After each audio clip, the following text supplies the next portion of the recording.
Bien-aimés frères et sœurs, que le Seigneur vous bénisse. Bienvenue à notre 43e séance où nous abordons le thème Jésus âgé de 33 ans et comme sous-thème le jour de l'arrestation et de la mort de Jésus, partie 2. Alors, on s'était arrêté à Matthieu chapitre 26, le verset 41.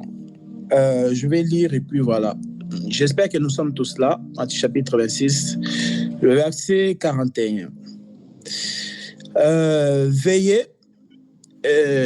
Alors, je commence au verset 40. Et il vint vers les disciples. Il trouva endormi et il dit à Pierre, vous n'avez donc pas pu veiller 1 heure avec moi. Veillez, priez, afin que vous ne tombiez pas dans la tentation. L'esprit est bien disposé, mais la chair est faible. Vous voyez? Et il s'éloignait d'une seconde fois et pria ainsi, mon Père, s'il n'est pas possible que cette coupe s'éloigne sans que je la boive, que ta volonté soit faite. Il revint et les trouva encore endormis car leurs yeux étaient apaisantis. Et il les quitta et s'éloigna. Il pria pour la 3e fois, répétant les mêmes paroles. Puis il alla vers ses disciples et leur dit, vous dormez maintenant et vous vous reposez. Voici l'heure est proche et le Fils de l'homme est livré aux mains des pécheurs. Levez-vous, allons. Voici celui qui me livre s'approche.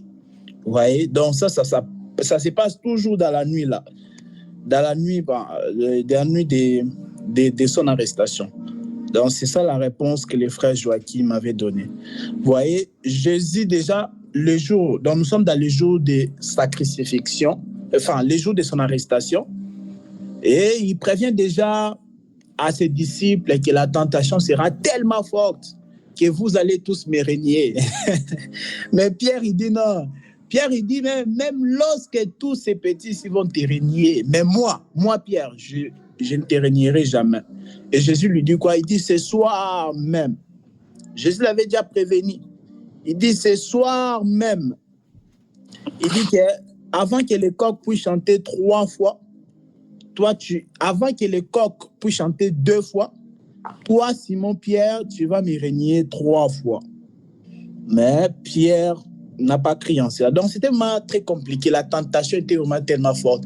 Imaginez, vous avez fait avec quelqu'un 3 ans, et puis vous lui dites, donc là, vraiment, ce soir, ici, ça sera compliqué, on va venir m'arrêter, et vous allez me régner. Ah, comment est-ce possible? 3 ans. 3 ans, c'est beaucoup, hein. 3 ans, c'est beaucoup. Il y a des gens, ils ont juste fait une année d'amitié, mais vraiment, ils sont tellement collés toujours ensemble. Mais 3 ans. Et c'est ce qui s'était passé. Et on voit bien que Jésus leur dit, priez pour ne pas céder à la tentation. Mais je vais vous poser la question. Pourquoi Jésus a demandé à ses disciples de prier? Et de quelle prière ils devaient prier, ces disciples-là? Quelles paroles devaient-ils dire dans leur prière? Je ne sais pas s'il y a quelqu'un qui a une idée. Prenez quelques secondes, réfléchissez un peu. Parce que Jésus dit que prier pour ne pas céder à la tentation. Quelle est cette tentation à laquelle les disciples étaient exposés? Vous voyez les épîtres, souvent on pense que c'est facile, hein? C'est facile, mais il suffit de se poser et méditer. Là, on se pose vraiment des questions. Jésus leur a dit de prier, mais ils n'ont pas pu prier. Ils avaient tellement sommeil et tout. Quand je dis prier, Jésus, quand il s'éloigne, il dort encore. C'était fort. C'était plus fort que... Donc les disciples à Gethsémane n'ont jamais prié. Donc c'était là, oui, jardin de Gethsémane. Oui, c'était le jardin de Gethsémane. Voilà. Les disciples n'ont pas pu prier. Ils devaient dire quoi dans leur prière? Je ne sais pas s'il y a quelqu'un qui a une idée. Ils devaient prier quoi? De quelle prière devaient-ils faire?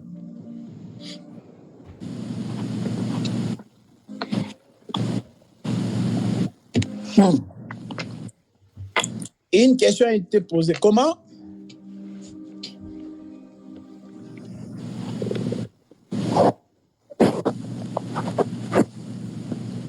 Je ne sais pas s'il y a une réponse. Sœur Francine, tu es là? Oui, c'est là. Une question a été posée. Frère Serge aussi, j'espère qu'on est tous là. Une question a été posée. Jésus a dit à ses disciples, le soir même où il était arrêté là, Jésus a demandé à ses disciples. D'abord, le soir, ils ont fêté la Pâque, ils ont célébré la Sainte Seine. Et puis maintenant, après, il leur dit qu'ils sont entrés dans les jardins de Gethsémane. Jésus, avant de s'éloigner, il leur dit priez, la tentation sera tellement forte, priez. Mais quand ils s'éloignent, ils ont dormi. Jésus a dit que donc moi, j'étais parti prier 1 heure. Mais vous, pendant ces 1 heure-là, vous n'avez même pas pu veiller. Donc, vous avez eu tellement sommeil. Donc, quand il s'éloigne encore, il est revenu 2 fois quand même pour leur dire priez. Et se sont endormis. Jésus leur a demandé de prier. Est-ce qu'ils devaient vraiment prier? Et s'ils devaient prier, quelles sont ces paroles que les disciples devaient dire? Ouais, c'est là on dit aussi les évangiles, là, c'est difficile. Hein? Des fois, on pense que le livre d'Apocalypse, c'est difficile. Non, l'évangile aussi, c'est compliqué, c'est difficile. Oui, frère Joachim, on t'écoute. J'allais dire peut-être qu'ils ont repris la prière de notre Père, vu que Jésus, lorsqu'il est au jardin, il dit Père, éloigne de moi cette coupe, et finit par dire non pas ma volonté, mais que ta volonté soit faite. Alors c'est exactement ce qui est dit dans la prière de notre Père, et c'est cette prière qu'il a enseignée aux disciples. Dans notre prière, il dit non pas ma volonté, mais ta volonté, c'est ça? Il dit ouais. Au jardin, il dit non pas ma volonté, mais ta volonté soit faite. Or, ta volonté soit faite, c'est ce qu'il dit dans la prière du Notre Père, enfin qu'il a enseigné aux disciples. Ok. Donc je me dis peut-être que. Ok. Mais aussi la volonté, là, Jésus connaissait déjà la volonté du Père. La volonté du Père était que le Fils de l'homme soit livré entre les mains des pécheurs. Nous sommes d'accord, non? Oui, on est d'accord. Mais je me dis aussi que c'est aussi dans cette prière qu'il dit que ton règne vienne. Or, c'est le règne vient lorsque Jésus est crucifié. Enfin, Ok. En gros, il devait un peu s'accrocher à la prière de notre Père. Sachant que dans cette prière-là, quand Jésus dit que ta volonté soit faite sur la terre comme au ciel. Mais quand la volonté là, quand Jésus a vu maintenant que la volonté là, qui était faite au ciel, devait maintenant se réaliser aussi sur la terre. Étant qu'humain, il disait, Père, éloigne-moi. Mais toutefois, tu vois un peu. Donc, il devait prier pour que la volonté soit accomplie. Mais en même temps, Jésus dit, mais si c'est possible, que ça soit éloigné quand même. Ouais. Voilà, comme c'est une prière prophétique, je me dis que c'est le moment exact où ça devait s'accomplir. Donc, peut-être que c'est ça qui priait. Sincèrement, c'est un moment, ça fait peur. Hein. Moi-même, quand je le lis là, je ne vais pas être à la place des disciples. Hein, ça fait peur. Ça fait peur. Quand je dis ça, ça fait 3 ans que tu es avec ton maître. Il t'a encadré et tout. Maintenant, il devait être livré. Où Jésus dit maintenant, quand on vient l'arrêter, Jésus dit, tous les jours, j'étais au milieu de vous, mais vous ne m'avez pas arrêté. Vous n'avez pas pu m'arrêter, mais c'est parce que l'heure est venue. Bon, voilà. Donc, merci frère Joachim pour ta réponse. Mais moi, je dirais que dans tous les cas, il ne devait pas prier. Parce que la volonté du Père devait s'accomplir, oui. Ouais, s'il devait prier pour la volonté du Père, oui. Mais dans tous les cas, il ne devait pas prier parce qu'il devait prier quoi? Que cette coupe soit éloignée. Mais s'il n'y a pas la crucifixion, il n'y a pas le salut. Vous voyez? Donc, il devait prier quoi? Que pour de sorte que quand on va arrêter Jésus, et il ne puisse pas régner Jésus. Ouais, c'est ça des petites questions en fait qui nous viennent à l'esprit.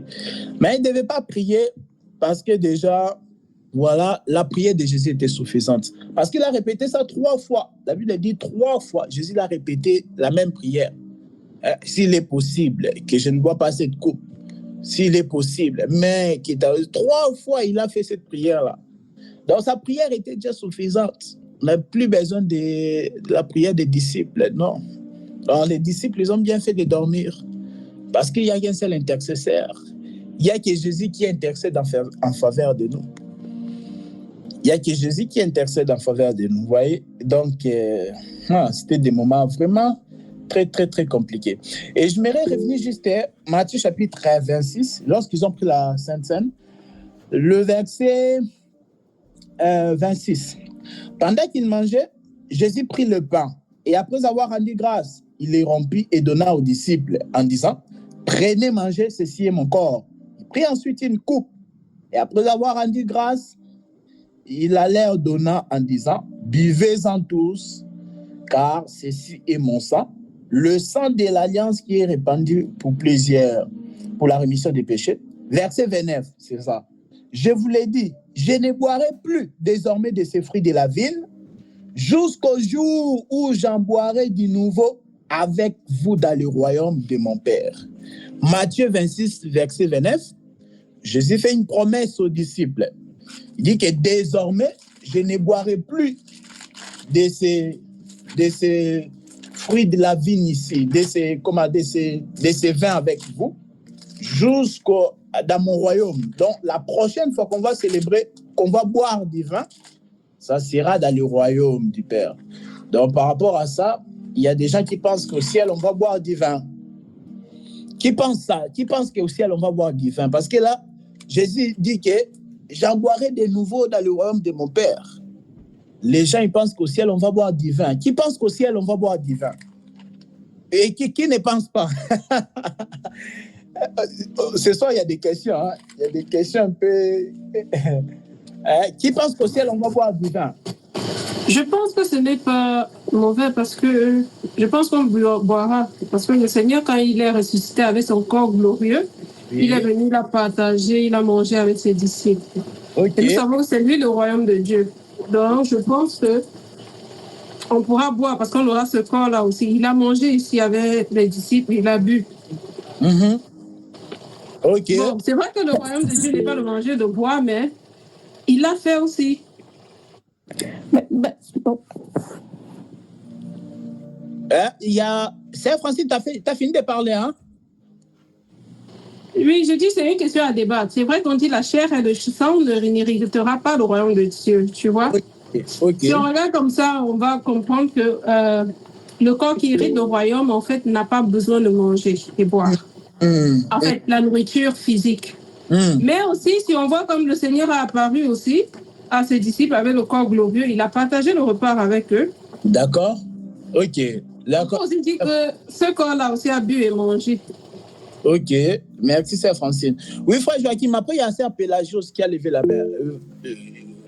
Je vais laisser la Sœur Pélagie d'abord parler, puis après.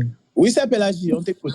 Bon, moi, dans les Écritures, je ne sais pas exactement, mais c'est quand il reviendra après l'enlèvement. L'enlèvement, on sera enlevé, on sera changé. Oui. On n'aura pas le corps qu'on a pour aller aux noces et tout. Et quand on reviendra, n'est-ce pas?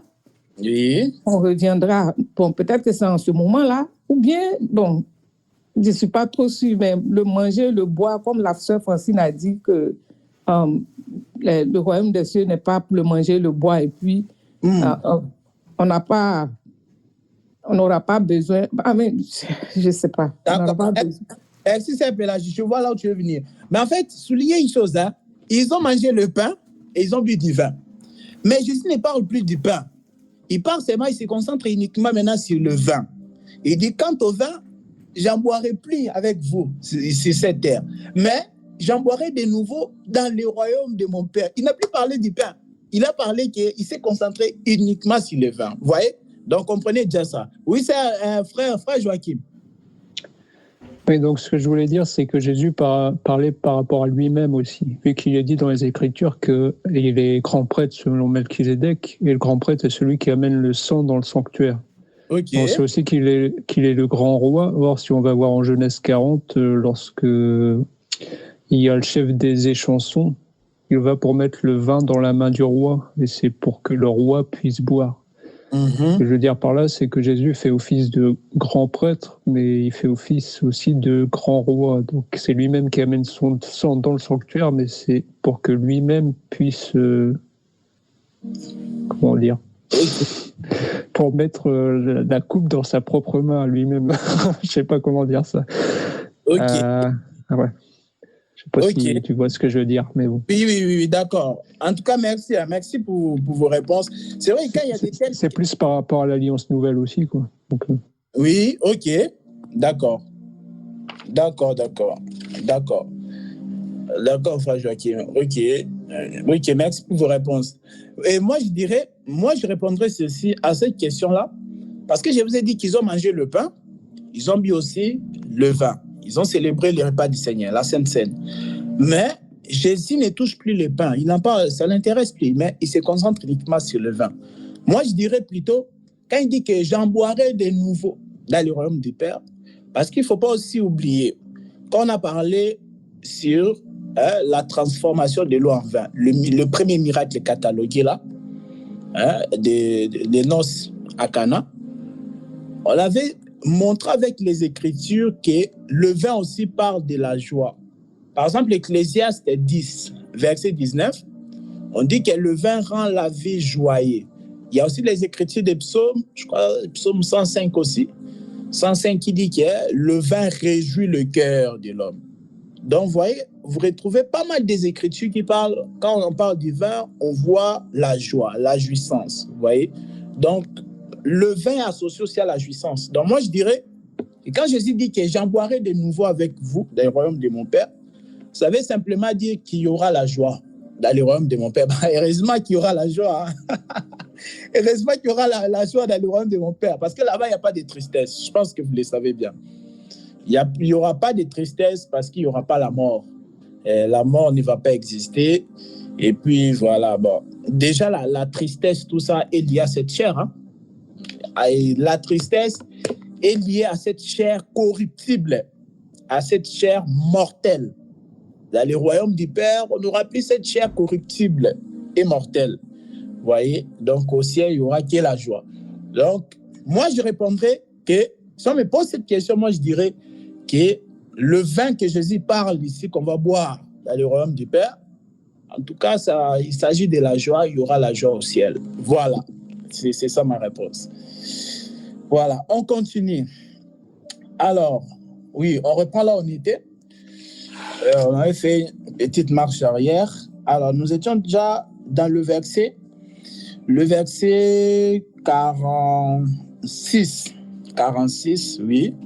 Comme je vous ai dit, donc, il faut vraiment lire ces parcours ici de Jésus.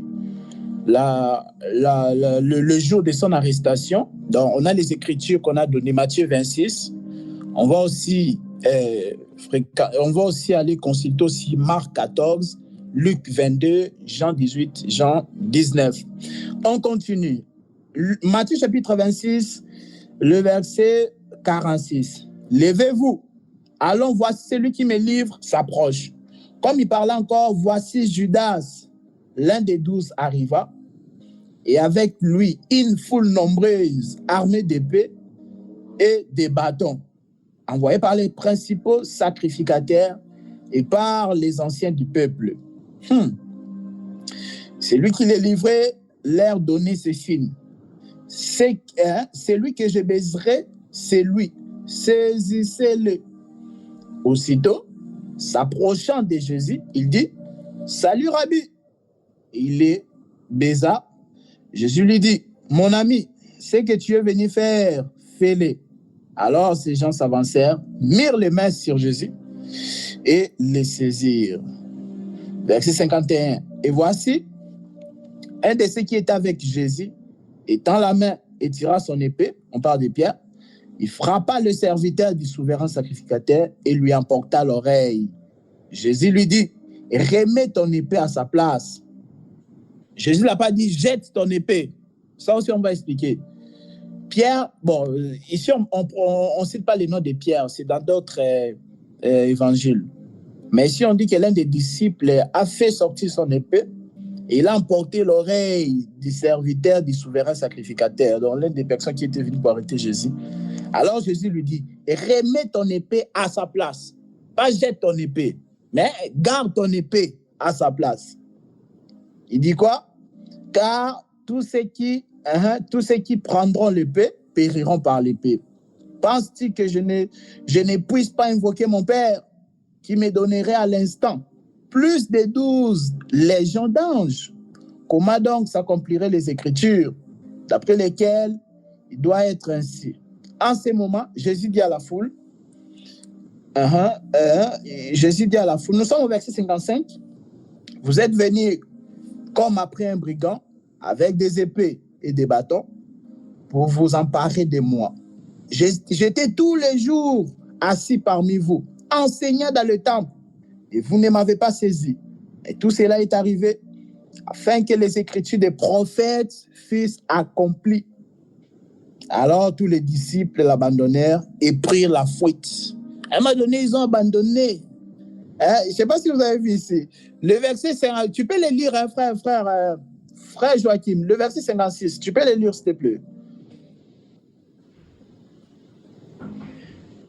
Mais tout cela est arrivé afin que les écrits des prophètes soient accomplis. Alors tous les disciples abandonnèrent et prirent la fuite. Voilà. À un moment donné, ils ont fui. Jésus leur avait déjà prévenu que cette nuit-ci, ça sera terrible. Ça sera tellement compliqué. Il a dit, vous allez m'abandonner. Ils ont dit qu'ils ont pris la fuite. Mais avant de continuer, on les lira aussi dans d'autres versets. Vous savez que Jésus avait fait les miracles. Jésus avait remis l'oreille. L'oreille du serviteur là, de Malchus. L'oreille du serviteur du souverain sacrificateur. Bon, les gens disent que Jésus avait ramassé. Bon, ça encore, c'est notre débat. Parce que je n'ai jamais écrit à cela, que Jésus avait ramassé. Parce que ce n'est pas écrit. Bon, à moins que vous me prouvez le contraire. Là, je vais changer d'avis. Mais en tout cas, moi, je n'ai pas vu là où Jésus a ramassé l'oreille. Parce que beaucoup, ils ont fait sortir des enseignements suite à ça. Jésus a ramassé l'oreille. Après que Pierre a coupé l'oreille de Malchus, donc le sang du juif là a coulé sur la terre. Et puis voilà, donc le sang s'est mélangé avec la terre. C'est ça la grâce qui est venue chez les nations. Et après maintenant, on va prendre l'oreille là du juif. C'est ça la grâce. On va lui remettre. La grâce revient en Israël. Bon. Mais je ne suis pas contre. Je ne suis pas contre. Mais c'est juste, moi, je n'ai pas vu l'écriture où la Bible dit que, voilà, quand on l'a coupé l'oreille, après Jésus, il a pris l'oreille là, il a remis. Jésus était capable de lui, de lui en procurer une autre oreille. Jésus, il était capable de faire ces miracles-là. Bon, c'est juste, moi, je n'ai pas vu là où on dit que Jésus l'a ramassé, ça. Oui, frère Joachim, je t'écoute. Moi, j'allais dire, au pire, ça peut être compté comme une circoncision de l'oreille. Comme on coupe le prépuce pour la circoncision, là, couper l'oreille pour... Ok, je comprends. Ah ouais. Mais c'est vrai, un jour, j'ai parlé avec un ministre, là, je lui ai dit, non, c'est pas écrit, c'est pas écrit que Jésus l'a ramassé l'oreille, c'est pas écrit. Bon, on va continuer. Le verset... oui, frère Joachim, tu peux lire, mais je vais t'arrêter de temps en temps.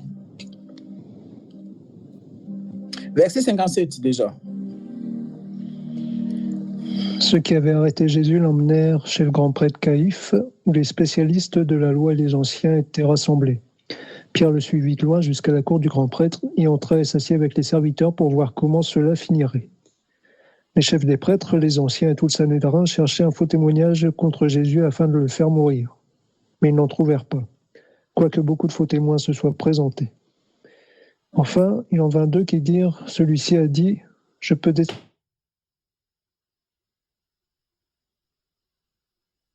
ne réponds-tu rien? Pourquoi ces hommes témoignent-ils contre toi? Mais Jésus gardait le silence. Le grand prêtre prit la parole et lui dit, je t'adjure par le Dieu vivant de nous dire si tu es le Messie, le Fils de Dieu. Jésus lui répondit, tu le dis. De plus, je vous le déclare, vous verrez désormais le Fils de l'homme assis à la droite du Tout-Puissant et venant sur les nuées du ciel. Alors le grand prêtre déchira ses vêtements en disant, il a blasphémé. Qu'avons-nous encore besoin de témoins? Vous venez d'entendre son blasphème. Qu'en pensez-vous? Ils répondirent, il mérite la mort. Là-dessus, ils lui crachèrent au visage et le frappèrent à coups de poing. Certains lui donnaient des gifles en disant, Christ, prophétise-nous, qui t'a frappé? Or, Pierre était assis dehors dans la cour. Une servante s'approcha de lui et dit, toi aussi tu étais avec Jésus le Galiléen. Mais il le nia devant tous en disant, je ne sais pas ce que tu veux dire. Comme il se dirigeait vers la porte, une autre servante le vit et dit à ceux qui se trouvaient là, « Cet homme aussi était avec Jésus de Nazareth. » Il le nia de nouveau avec serment, « Je ne connais pas cet homme. » Peu après, ceux qui étaient là s'approchèrent et dirent à Pierre, « Certainement, toi aussi tu fais partie de ces gens-là. C'est ton langage qui te fait reconnaître. » Alors il se mit à jurer en lançant des malédictions. « Je ne connais pas cet homme. » Aussitôt un coq chanta. Pierre se souvint alors de ce que Jésus lui avait dit. « Avant que le coq chante, tu me renieras 3 fois. » Il sortit et pleura amèrement. Le matin venu, tous les chefs des prêtres et les anciens du peuple tinrent conseil contre Jésus pour le faire mourir. Joachim, oui, ouais. Là c'est bon. T'es au chapitre 57, c'est ça? Là, je suis au chapitre 27, verset 1.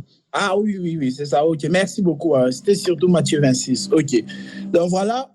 Déjà, je vais revenir rapidement par rapport à l'écriture de... Voilà, oui. Donc là, on voit que Pierre, on l'avait déjà dit, Jésus-Christ l'avait déjà dit que tu vas me renier, mais bon, il avait douté. Et puis on voit qu'il a quand même renié, donc la parole s'est accomplie. Et aussi, quand ils sont venus pour arrêter Jésus, tellement Jésus ressemblait avec ses disciples, vous voyez, Judas était obligé de faire un signe. Il dit que c'est lui que je donnerai un baiser, donc c'est celui-là que vous devez arrêter. Donc on voit vraiment que Jésus était ressemblé. Donc un maître qui ressemble à ses disciples. Donc un maître qui n'aime pas laisser à l'écart ses disciples. C'est-à-dire que tellement il s'est ressemblé. Dans sa connaissance, il avait donné ça à ses disciples. Mais aujourd'hui, vous allez voir, si vous allez dans une assemblée, donc on voit même pas, on n'a même pas besoin de vous présenter le pasteur. Vous voyez déjà, c'est lui le pasteur. Le pasteur se démarque carrément dans son habillement, donc voilà. Mais Jésus n'était pas comme ça. On le confondait avec les disciples. Il était pas compliqué. Il était simple en tout cas.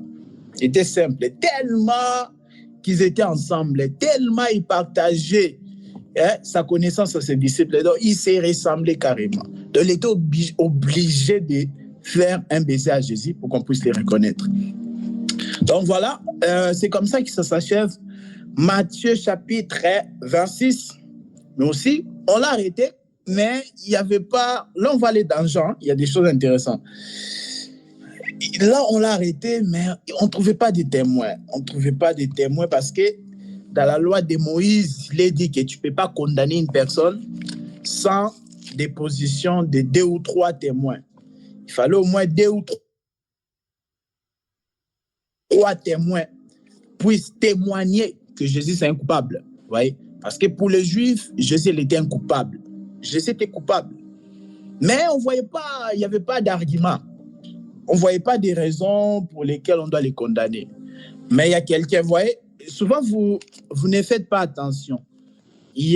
On est dans Matthieu chapitre 26, que le frère Joachim a lu, verset 59. Les principaux sacrificateurs et tous les Sanhédrins cherchaient quelques faux témoins contre Jésus, suffisants pour le faire mourir. Suffisant pour le faire mourir. On avait juste besoin de le faire disparaître, mais pour être conscient, pour être tranquille dans leur conscience, qu'on n'a pas fait du mal à cet homme, il faut chercher des arguments, il faut chercher des raisons. Mais ils n'ont pas trouvé. La Bible dit, verset 60 de Matthieu 26, mais ils n'en trouvèrent point. Quoique plusieurs faux témoins se fussent présentés. Dans la vie, il y aura toujours des faux témoins. Donc, il y a des gens qui ne vous aiment pas, mais quand il y aura l'occasion pour vous faire crucifier, alors les gens là vont venir. Les gens qui ne vous aiment pas, qui ont toujours souhaité que vous puissiez disparaître. Quand un jour vous aurez un grand problème, ces gens-là seront prêts à venir témoigner, donner des faux témoins, des faux témoignages. Et comme j'aime dire aussi, tout témoignage n'est pas la vérité. Toute preuve n'est pas la vérité. On a vu par exemple avec Joseph. Joseph, ses frères l'ont vendu, non? Et qu'est-ce qu'ils ont dit? Ils ont récupéré son vêtement, ils ont mélangé avec le sang d'une bête féroce, d'un animal, et pour envoyer à Jacob pour lui faire croire que Joseph est mort. C'était une preuve. Je ne sais pas si vous me suivez quand même. On est ensemble. Donc Joseph, ses frères l'ont vendu, tout ça. Maintenant, ils ont récupéré son vêtement, ils ont mélangé avec le sang pour faire croire à Jacob qu'il était mort. Mais Joseph n'était pas mort. Et Jacob a pleuré. Jacob a pleuré son fils Joseph, croyant qu'il était réellement mort. Parce qu'il y a la preuve qui est là. La preuve est là que, voilà, le vêtement qu'il avait porté s'est mélangé avec le sang. C'est mélangé avec le sang d'un animal. Donc, certainement, il est mort. Alors que non, il n'était pas mort. Donc, c'est là où je dis aussi que toute preuve n'est pas la vérité. Vous voyez? La Bible dit quoi? Quoi qu'il fasse des faux témoins. Les faux témoins, ils viennent aussi avec leurs arguments. Ils viennent aussi avec leurs paroles, mais qui sont faux. Des faux témoignages. Il dit quoi? La Bible dit quoi? Mais ils n'en trouvèrent point. Ils n'en trouvèrent point, quoique plusieurs faux témoins se fussent présentés. Enfin là, on voit quand même, voilà. Il vint deux qui dirent, celui-ci a dit, je puis détruire les temples de Dieu et les rebâtir en 3 jours. Je vous pose cette question. Est-ce que ce témoignage est vrai? Verset 61. Il y a deux frères. On cherchait des témoignages. On en trouvait.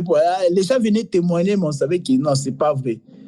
Maintenant, il y a eu deux frères qui sont venus dire que celui-ci avait dit, on a entendu dire que je peux détruire le temple de Dieu, le temple de Salomon, et les rebâtir en 3 jours. Est-ce que ça, c'est vrai? Qui peut nous répondre? Est-ce que ça, c'est vrai ou pas? Oui, frère Joachim. Non, c'est pas vrai parce que Jésus a dit exactement « Détruisez ce temple et en 3 jours, je le rebâtirai ». Ok. Tandis qu'ils disent, il a dit « Je détruirai le temple ». Mais lui, il a dit « Détruisez ce temple ». Ok, merci frère Joachim. Qui d'autre? Qui a une autre réponse? Ok. Bon, on a une seule réponse. D'accord. Oui, c'est la vraie réponse, frère Joachim. On a dit qu'on l'a fait dire ce qu'il n'avait pas dit. On a dit qu'il a dit que je peux détruire le temple et les rebâtir en 3 jours. Vous voyez, ça change complètement.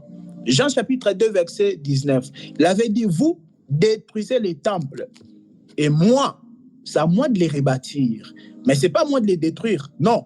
Vous détruisez et moi, je vais les rebâtir. Et les deux frères là, ils ont fait dire à Jésus ce qu'il n'avait pas dit.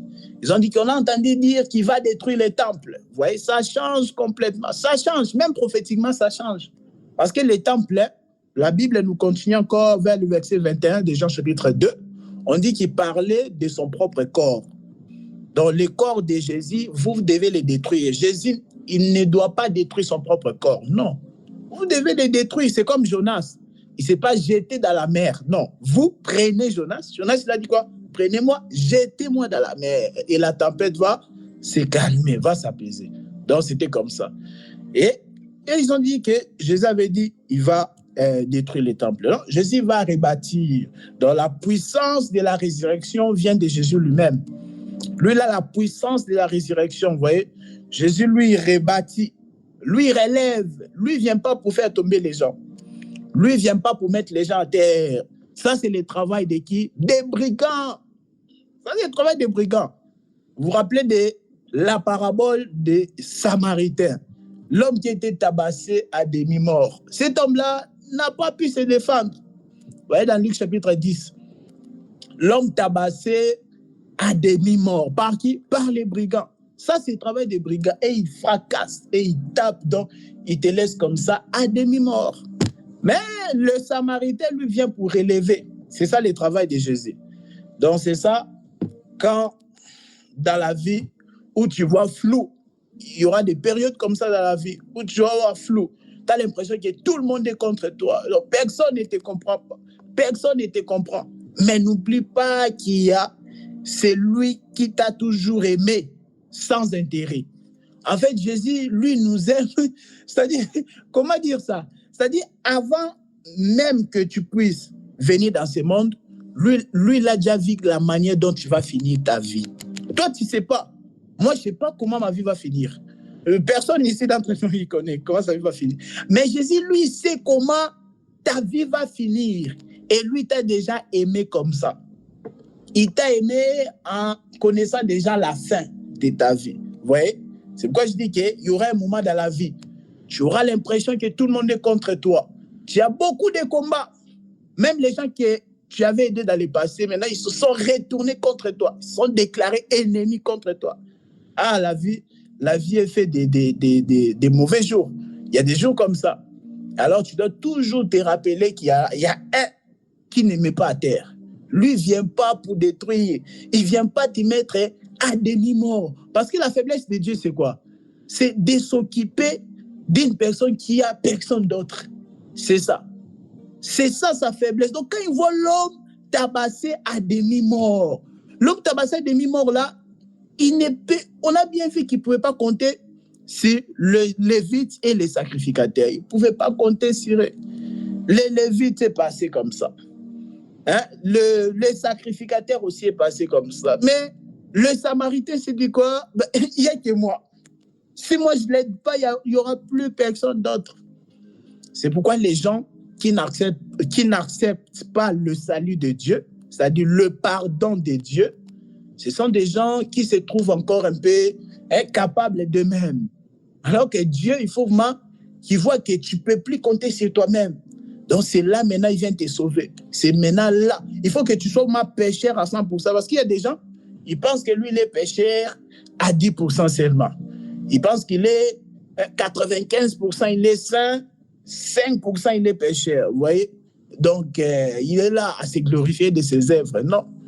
Tu es encore pécheur. Tant que tu comptes sur toi, tu comptes sur tes efforts, tout ça. Donc, tu comptes sur tes œuvres, tu es encore pécheur à 100% devant Dieu. Les hommes te voient propre, mais Dieu te voit pécheur à 100%.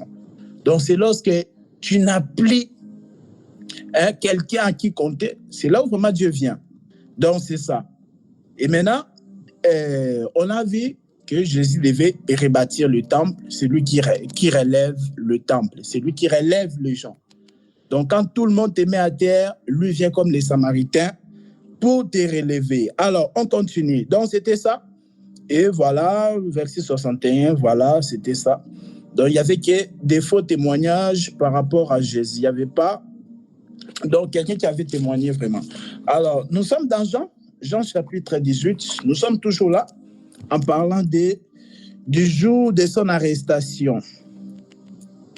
Alors, Jean chapitre 18, c'est à peu près la même chose qu'on a lu dans Matthieu, mais ici c'est différemment.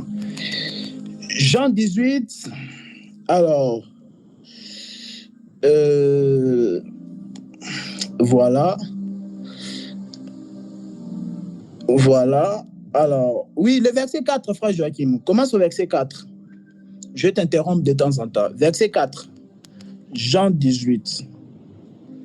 Jésus, qui savait tout ce qui devait lui arriver, s'avança alors et leur dit « Qui cherchez-vous » Ils lui répondirent « Jésus de Nazareth ». Jésus leur dit « C'est moi ». Judas, celui qui le trahissait, était avec eux. Lorsque Jésus leur dit « C'est moi », ils reculèrent et tombèrent par terre. Il leur demanda de nouveau « Qui cherchez-vous » Ils dirent « Jésus de Nazareth ». Jésus répondit « Je vous ai dit que c'est moi. Si donc c'est moi que vous cherchez, laissez partir ceux-ci. » Il dit cela afin que s'accomplisse la parole qu'il avait prononcée « Je n'ai perdu aucun de ceux que tu m'as donnés. » Alors Simon-Pierre, qui avait une épée, la tira, frappa le serviteur du grand prêtre et lui coupa l'oreille droite. Ce serviteur s'appelait Malchus. Jésus dit à Pierre « Remets ton épée dans son fourreau. Ne boirai-je pas la coupe que le Père m'a donnée à boire ?» La troupe, le commandant et les gardes des Juifs s'emparèrent alors de Jésus et l'attachèrent. Ils l'emmenèrent d'abord chez Anne, car il était beau-père de Caïphe, qui était grand prêtre cette année-là. Or, Caïphe était celui qui avait donné ce conseil aux Juifs, il vaut mieux qu'un seul meure pour le peuple. Simon-Pierre et un autre disciple suivaient Jésus. Ces disciples étaient connus du grand prêtre, et il entra avec Jésus dans la cour de la maison du grand prêtre, tandis que Pierre restait dehors près de la porte. Alors l'autre disciple, qui était connu du grand prêtre, sortit, parla à la femme qui gardait la porte et fit entrer Pierre. La servante qui gardait la porte dit à Pierre, « Ne fais-tu pas partie, toi aussi, des disciples de cet homme ?» Il répliqua, « Je n'en fais pas partie. » Les serviteurs et les gardes qui étaient là avait allumé un feu de braise pour se réchauffer, car il faisait froid. Pierre se tenait avec eux et se chauffait aussi. Le grand prêtre interrogea Jésus sur ses disciples et sur son enseignement. Jésus lui répondit, « J'ai parlé ouvertement à tout le monde. J'ai toujours enseigné dans les synagogues et dans le temple, où les Juifs se réunissent constamment. Je n'ai rien dit en secret. Pourquoi m'interroges-tu ? Interroge ceux qui m'ont entendu sur ce que je leur ai dit. Ils savent ce que j'ai dit. » À ces mots, un des gardes qui se trouvait là donna une gifle à Jésus en disant, « C'est ainsi que tu réponds au grand prêtre ?» Jésus lui dit, « Si j'ai mal parlé, explique-moi ce que j'ai dit de mal. Et si j'ai bien parlé, pourquoi me frappes-tu » Alors Anne l'envoya attacher à Caïphe, le grand prêtre. Excuse-moi, frère Joachim, tu es au verset combien là 24. Ok. Et j'arrive au 25. Ok, d'accord. Ouais. Attends, s'il te plaît, frère Joachim. Donc, jusqu'à là, on n'a pas vu là où Jésus, là, voilà, il a ramassé l'oreille pour remettre Malkish. Là, on est d'accord. Et je vais juste commenter par rapport à une chose. Matthieu, garde ça, frère Joachim, mais on peut prendre Matthieu 10, 33, s'il vous plaît. Un autre bien-aimé, une autre sœur, Matthieu 10, s'il vous plaît. Matthieu 10, 33, on veut comprendre une chose. Parce que là, on a vu Pierre a régné Jésus clairement, même devant une femme. J'ai entendu un pasteur dire que Pierre, vraiment, il a régné Jésus devant une femme. Qu'est-ce que la femme là allait faire à Pierre? Donc, Pierre a eu peur même devant une femme. Devant une femme, la Bible dit que Pierre a régné Jésus encore. Donc, c'était pas 3 fois, c'est beaucoup quand même. Hein? Pas une fois, 3 fois. Matthieu 10, 33, il est dit quoi? Quelle sœur peut nous aider pour la lecture? Déjà, je ne sais pas si nous sommes tous là. Si vous pouvez allumer vos caméras, s'il vous plaît, mes bien-aimés. S'il vous plaît. Oui. Matthieu 10, 33. Sœur Pélagie, je ne sais pas si tu as ta Bible. Ok. Je lis. Oui. Mais quiconque me réunira devant les hommes, je le réunirai aussi devant mon Père qui est dans les cieux. Ok. Merci beaucoup. Merci beaucoup. Tu peux t'arrêter là, sœur Pélagie. Matthieu 10, 33 nous dit que quiconque me réunira devant les hommes, je les réunirai aussi dans le royaume des cieux, devant Dieu. Maintenant, comment on peut comprendre ça? Bon, je demande en tout cas la participation de vous tous. On est dans l'école de Dieu. On est en train d'apprendre. La Bible dit que quiconque va me régner devant les hommes, je les régner. Mais Pierre a régné Jésus ici. Pierre a régné Jésus. Mais après, on a vu qu'après même, il a reçu le Saint-Esprit, il a continué à servir le Seigneur. Comment ça se passe alors?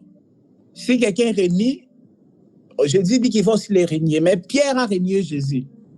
Je ne sais pas si quelqu'un peut commenter là. Oui, frère Joachim. Il est dit que Dieu ne tient pas compte des temps d'ignorance. Or, tant qu'on n'a pas l'esprit, on est dans l'ignorance. Du coup, le fait que Pierre ait renié Jésus alors qu'il n'avait pas encore le Saint-Esprit, ça ne compte pas vraiment. Quoi. Ok, maintenant, d'accord, ça ne compte pas. Maintenant, est-ce que quelqu'un qui a le Saint-Esprit peut renier Jésus-Christ? Là, je ne sais pas dire. Non, je ne pense pas. Mais... Moi, je dirais son repenti après. Il s'est repenti. Après tout ça, il s'est repenti. Il a dit à Jésus, oh, pardonne-moi comme je t'avais régné, c'est ça? Non, il s'est repenti après. Enfin, il pleura amèrement. Oui, mais pleurer. Non, pleurer, ce n'est pas la repentance. Mais on voit même qu'après, il ne s'est pas retiré. Au contraire de Judas qui s'est retiré, qui allait se pendre et tout ça. Lui, il est resté avec ses frères. Mais il n'a jamais demandé pardon à Jésus. Hein? Pourquoi il a... Mais il s'est repenti, il a pleuré amèrement. Est-ce que ce n'est pas une repentance? Pleurer. Donc, un pécheur, s'il pleure, ça y est, il est repenti. C'est ça. C'est Francine. Pleurer, c'est synonyme de la repentance. Je vois son pleur là-bas comme une repentance. Ah, c'est vrai, il faut faire attention, il faut toujours préciser, tu vois. C'est vrai que 2 Corinthiens 7 nous dit que 2 Corinthiens 7, vers le verset 8 à 10, on dit la tristesse selon Dieu nous conduit à la repentance, tu vois. La tristesse selon Dieu. Bon, c'est vrai que quand on pleure, on est un peu triste. C'est vrai que quand tu pleures, c'est vrai que ça te conduit dans les chemins de Dieu, mais il ne faut pas... Quand tu pleures, c'est-à-dire que tu as compris les choses de Dieu, voilà, ça va te conduire, mais il faut faire attention pour dire que pleurer, c'est synonyme de repentance. Non, ça veut rien dire. Tu vois, pleurer, ça ne veut pas dire qu'une personne s'est vraiment repentie. Parce que là, j'ai posé la question. Oui, il a pleuré, c'est vrai. Mais est-ce que Pierre a déjà demandé pardon à Jésus? Jésus, pardonne-moi, je t'avais renié. Pas une fois, mais 3 fois. Bon, je ne sais pas, peut-être prochainement, vous allez me répondre. Est-ce qu'il a demandé pardon? Bon, voilà. Mais merci, on s'accroche à la réponse du frère Joachim. Oui, frère Joachim, tu veux rajouter? On ne peut pas vraiment demander, mais c'est Jésus lui-même qui dit Pierre, m'aimes-tu 3 fois. Il lui demande. Mais, oui, il demande aussi 3 fois. Hein? Ouais, il demande 3 fois. Et Pierre avait appris une leçon ici. Hein? Il avait appris. Jésus l'avait dit que vous tous, parce que depuis tout à l'heure, les autres s'étaient échappés, ils ont fait, mais Pierre a dit non, moi j'ai montré quand même, j'ai le courage. Mais après, ça s'est compliqué de plus en plus. Donc plus tard, après, Jésus a dit que je vous rejoins, je vous précède en Galilée. Pierre, même tu m'aimes. Vous voyez?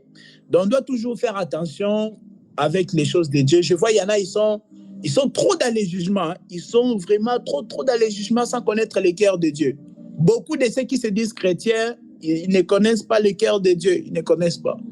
Et ils sont là prêts à rejeter les gens. Ouais. Allez, toi, je te rejette. Allez, toi, je te rejette. Donc, ils ne connaissent même pas le cœur de Dieu.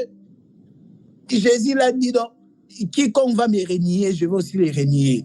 Mais Pierre l'a renié, pas une fois. Jésus dit, quiconque me renie, donc, c'est-à-dire une fois seulement. Lui va te renier. Mais Pierre l'a renié vraiment 3 fois. Et Jésus n'est pas un rancunier. Et même pour montrer à Pierre qu'il n'est pas rancunier, il a dit allez dire à mes frères, là, la résurrection. Il dit à Marie de Magdala allez dire à mes frères, à Pierre, tout ça, que je les précède en Galilée. Pour dire qu'avant ma mort, Pierre m'avait trahi, mais je ne suis pas un rancunier. Non. Il dit qu'allez lui dire. Il n'a pas besoin que Pierre lui demande pardon pour lui pardonner. Si on va encore tomber dans l'histoire du pardon, il n'a pas besoin de ça, il connaît. Il connaît parce que c'est son produit, c'est lui qui l'a fabriqué. Il a dit, allez dire à Pierre aux autres que je le précède en Galilée. Après, maintenant, plus tard, Pierre même, tout ça. Bon, voilà, il faut faire attention. Hein. La Bible dit, quiconque va me régner. Oui, sœur Myriel. Sœur Myriel, on t'écoute. Oui. En fait, par rapport à ce que tu étais en train de dire, mais est-ce que, comme le Seigneur, il sonde les cœurs, il connaît les pensées d'avance. Oui. Donc, il ne pouvait pas peut-être lui en vouloir parce qu'il savait que Pierre, au fond de lui-même, c'était la faiblesse humaine, quoi. Oui, mais en fait, c'est normal, sœur Myriel. L'homme pêche naturellement. L'homme pêche naturellement. Un jour, on va parler des péchés volontaires et involontaires. Vous allez me comprendre. Il y a les péchés volontaires, mais il y a un péché involontaire. Et le péché involontaire, Dieu ne pardonne pas. Il y a les péchés volontaires et involontaires. Les péchés volontaires, Dieu ne pardonne pas. Mais involontaires. Comment Dieu ne pardonne pas? Donc, Dieu n'avait pas pardonné David. Hein, t'as dit quoi? Dieu n'avait pas pardonné David. Oui, mais il ne s'agit pas de ces péchés-là. Il y a un péché volontaire que Dieu ne pardonne pas. Un péché volontaire que Dieu ne pardonne pas. Mais tous les péchés involontaires, Dieu pardonne. On reviendra, c'est Muriel. Sois apaisé, hein? On reviendra. On reviendra. Bon, je ne sais pas si tu veux la réponse tout de suite ou prochainement. Tout de suite. Ah, ok. Oui, frère Joachim, tu disais? Tu voulais dire? J'allais dire, ça dépend comment on voit volontaire ou involontaire, parce qu'il y a Paul qui dit qu'il y a dans mes membres une autre loi qui est contre la loi de mon entendement, alors que je voudrais faire le bien, c'est le mal qui est m'apporter. Donc même péché par la chair, c'est involontaire, vu que c'est le diable qui pousse l'homme à faire le mal. Merci, frère Joachim. Merci. Amen. Oui, amen, frère Joachim. En fait, il y a les péchés involontaires et les péchés volontaires. Les péchés involontaires, c'est ce que l'homme produit de par sa nature. Vous voyez, donc il produit ça comme ça. Comme j'ai dit que l'homme, il est victime du péché. Paul, il dit, je suis esclave, vendu au péché. Donc, il est temps que l'homme adamique tout ça. Donc, l'homme, il pêche parce qu'il est sorti déjà d'Adam. Donc, ce sont les péchés involontaires, même ce que David avait commis. Tout ça, ce sont des péchés involontaires. Le péché volontaire, c'est quoi? Je disais tout ce que David a commis, tout ce que vous connaissez là, sont des péchés involontaires. Le péché volontaire, c'est quoi? C'est après avoir entendu l'évangile de la vérité et tu t'endurcis. Tu refuses la solution du péché. Et c'est comme ça, ça c'est volontaire vraiment. C'est-à-dire tu as écouté la parole parce qu'on te montre que depuis Adam jusqu'à Jean-Baptiste, le problème du péché n'a jamais été résolu.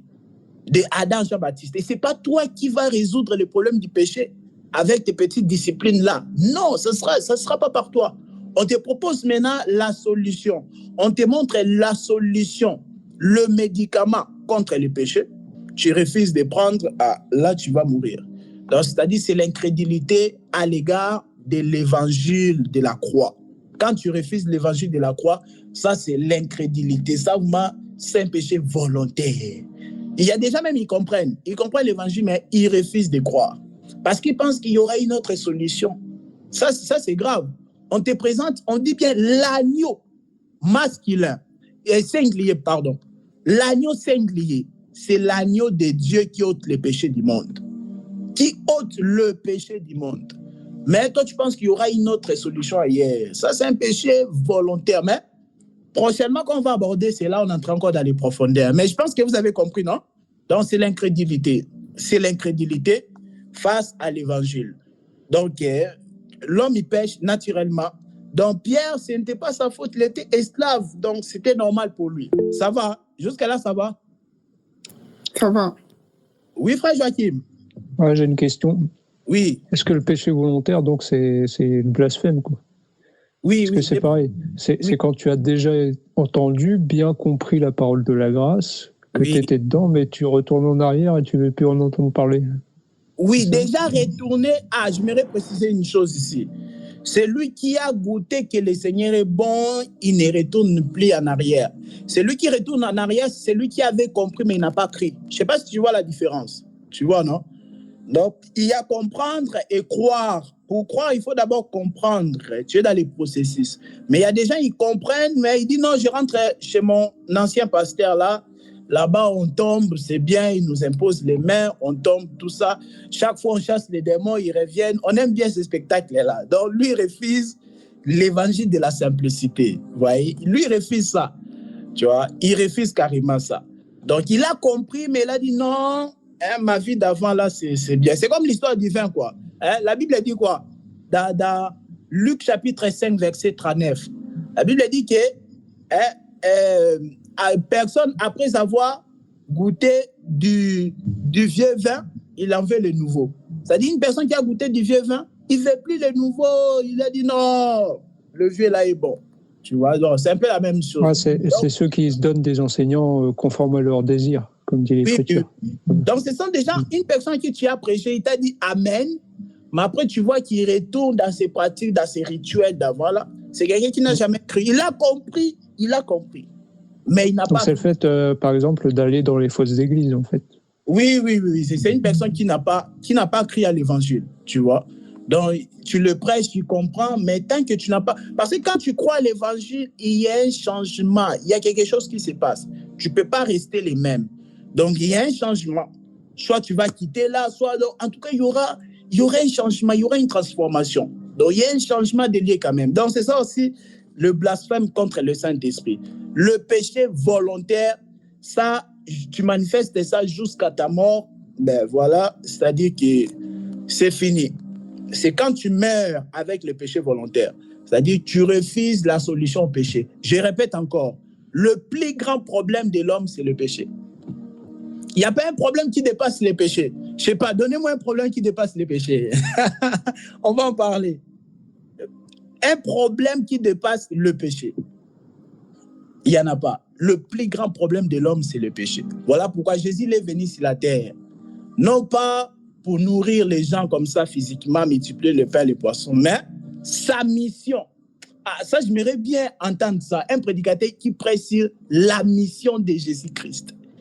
La mission de Jésus-Christ. Sa mission était pourquoi? C'était pour mourir et résoudre, donner la solution au plus grand problème de l'homme. Donc Jésus était venu sur la terre pour le plus grand problème de l'homme qui est le péché.